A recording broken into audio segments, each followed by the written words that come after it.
ஆண்டவராகிய இயேசு கிறிஸ்துவின் நாமத்தினால உங்களை நான் வாழ்த்துகின்றேன். மறுபடியும் ஒரு நாம் புதிய நாளுக்குள்ளாய் பிரவேசிக்கும்படியான கிருபையை ஸ்லாக்கியத்தை தேவன் நமக்கு தந்திருக்கின்றார்.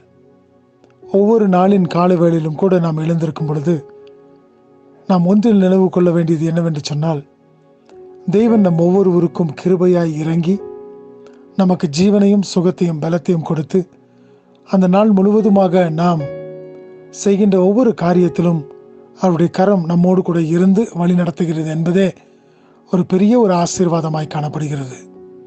எனக்கு பிரியமான தேவச்சனமே, இந்த நாளை துவங்கியிருக்கின்ற நானும் நீங்களும் அவருடைய கிருபையினாலே தான் நாம் தொடங்கியிருக்கின்றோம். அவர் எல்லாவற்றையும்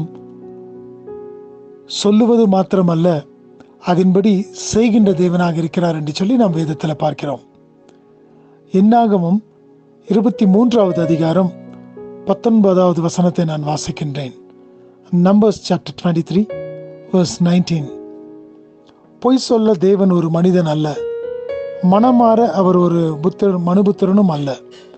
அவர் சொல்லியும் செய்யாதிருப்பாரா? அவர் வசனித்தும் நிறைவேற்றாதிருப்பாரா? இந்த வசனத்தில் நாம் பார்க்கின்றோம், பொய் சொல்லுவதற்கு தேவன் ஒரு மனிதன் அல்ல. இன்றைக்கு அநேக பேரை நம்ம பார்க்கிறோம், ஒரு காரியத்தை சொல்லி அந்த காரியத்தை செய்யாமல் போய்விடுகின்றார்கள். ஒரு காரியத்தை நான் உங்களுக்காக செய்ய போகிறேன் என்று சொல்லி அவர்கள் சொன்ன வார்த்தை ஒன்றுமில்லாமல் போய்விடுகிறது. ஆனால் நம்முடைய தேவனை பார்க்கும் பொழுது அவர் மனுபுத்திரனை போல அல்ல. அவர் சொல்லியும் செய்யாதிருப்பாரா? அவர் சொன்னால் நிச்சயமாய் அதை உங்களுடைய வாழ்க்கையில அவர் செய்யக்கூடிய தேவனாக இருக்கின்றார். இந்த நாளின் காலை வேளையிலும் கூட நீங்களும் நானும் நம்முடைய உள்ளத்திற்குள்ளாக நினைக்க வேண்டியது அல்லது சிந்திக்க வேண்டியது என்னவென்று சொன்னால், என் தேவன் இந்த காரியங்களை எனக்காக சொல்லி இருக்கின்றார், ஆகினாலே அவர் செய்யாமல் விடமாட்டார். இந்த ஒரு நம்பிக்கை, இந்த ஒரு விசுவாசம் நமக்குள்ளாய் ஓங்கினதாய் காணப்பட வேண்டும்.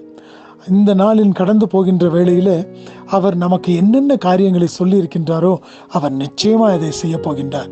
நீ விசுவாசிக்கும் பொழுது அவருடைய மகிமையை நீ காண்பாய். விசுவாசித்தால் நீ தேவனுடைய மகிமையை காண்பாய் என்று சொல்லி வேதம் சொல்லுகிறது. ஆகினாலே அவர் உனக்கு இன்றைக்கு என்ன காரியத்தை இந்த காலை வேளையில சொல்லி இருக்கின்றாரோ அந்த காரியத்தை நிச்சயமாய் உனக்காக நிறைவேற்றி தர அவர் போதுமானவராக இருக்கின்றார். சோர்ந்து போகாதே சகோதரனே, சகோதரியே. அவர் சொல்லியும் செய்யாதிருக்க அவர் மனுபுத்திரன் அல்ல. அவர் பொய் சொல்ல ஒரு மனுஷனும் அல்ல. ஆகினாலே உன்னுடைய வாழ்க்கையிலே, உன்னுடைய குடும்பத்தின் காரியங்களிலே அவர் என்ன காரியங்களை சொல்லி இருக்கின்றாரோ அந்த காரியத்தை நிச்சயமாய் நிறைவேற்றுவார். அதை இன்றைக்கே செய்து உன்னை மகிமைப்படுத்த போகின்றார். விசுவாசித்தவர்களாய் இந்த நாளுக்குள்ளாய் பிரவேசிப்போமா? தேவன் தாமே உங்களை ஆசீர்வதிப்பாராக. ஆமென்.